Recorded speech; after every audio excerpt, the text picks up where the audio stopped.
program unggulan. Pada prinsipnya kami akan menunjukkan keberadaan dari petugas kepolisian ke masyarakat. Ada beberapa program unggulan. Yang pertama adalah program Cirebon Kota Patroli Religi atau Cipali.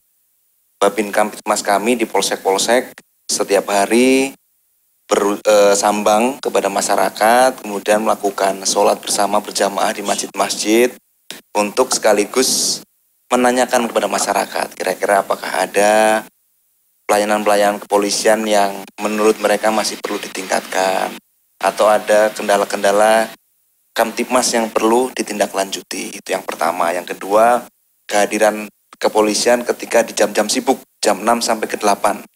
Pagi hari itu pola pengaturan lalu lintas 68. Artinya kita seluruh Polres dikerahkan pada jam itu ke lapangan semuanya untuk melakukan pengaturan dan pengamanan di jalan. Baik itu orang yang pergi bekerja, anak-anak yang pergi bersekolah, kemudian pedagang yang pergi ke pasar, seperti itu. Kemudian ada juga program Gunung Jati. Babin Kamtibmas juga diberi kuesioner dan berangkat kepada lingkungan, ke masyarakat untuk menginventarisir ada permasalahan apa saja di tengah-tengah masyarakat itu. Itu untuk menggali apakah ada problem-problem di masyarakat yang bisa kita berikan solusi selaku aparatur negara. Itu terkait dengan hubungan antara petugas kepolisian langsung ke masyarakat. Kehadiran yang berikutnya adalah terkait dengan penegakan hukum. Artinya kita utamakan fungsi penegakan hukum, reserse narkotika dan reserse umum untuk melakukan penegakan hukum. Yang pertama terkait dengan pengungkapan adanya pencurian kendaraan bermotor salah satunya, atau di reserse narkoba untuk penangkapan peredaran narkotika secara ilegal. Itu untuk program unggulan meningkatkan dan menunjukkan kehadiran kepolisian di tengah masyarakat, seperti itu.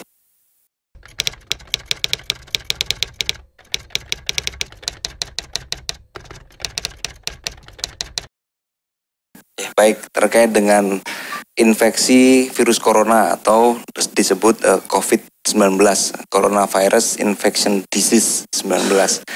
Itu kami selaras dengan apa yang sudah disampaikan oleh Bapak Presiden bahwa kita tidak perlu khawatir berlebihan. Waspada tetapi tidak takut berlebihan.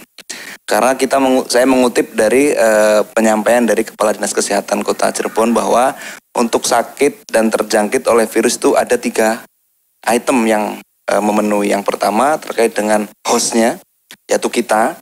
Kalau kita sendiri itu memiliki sistem imunitas, kita sehat, itu tidak perlu khawatir. Apalagi insya Allah kalau kita sering melakukan ibadah sholat, wudhu, otomatis kita membersihkan diri, itu juga secara kebersihan kita terjaga. Kemudian terkait dengan agentnya itu adalah virusnya itu sendiri.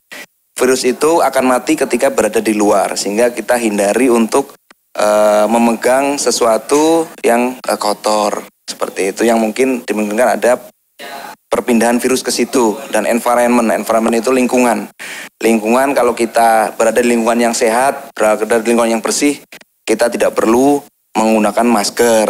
Nah, seperti itu yang disampaikan oleh Kepala Dinas Kesehatan dalam setiap kesempatan ketika kita secara Forkompimda melakukan sosialisasi, sehingga tidak perlu untuk membeli masker secara berlebihan kemudian menyimpan dan menimbunnya, apalagi mengambil keuntungan, karena itu sudah berlebihan. Secara wajar saja, seperti biasa kita menjaga kesehatan kita, menjaga imunitas kita, dan bersama-sama untuk mencegah, tapi tidak secara berlebihan. Saya rasa itu, terima kasih.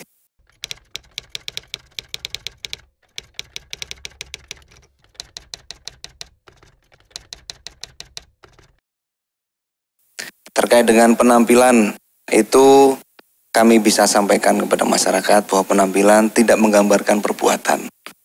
Artinya apa yang menjadi penampilan seperti rekan-rekan di sini bukan berarti kemudian kita bisa menilai bahwa itu adalah menganut paham radikal. Yang menunjukkan bahwa seseorang itu radikal atau tidak adalah perbuatannya. Demikian, bukan penampilan.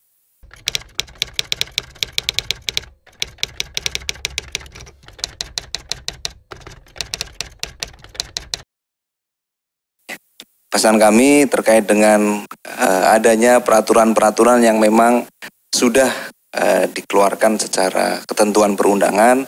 Silahkan ditaati karena kita sebagai kepolisian adalah penegak hukum terhadap peraturan yang ada, dan saya harapkan dan saya sambut baik dengan para pengajar, dai, ustadz yang ada di Yayasan As-Sunnah untuk menghimbau kepada santri-santrinya untuk selalu taat kepada peraturan yang ada, termasuk terkait dengan administrasi berkendara, SIM, dan helm.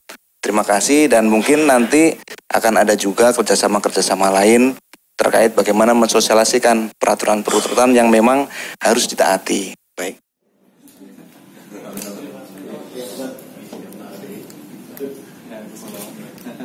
Pak Haji,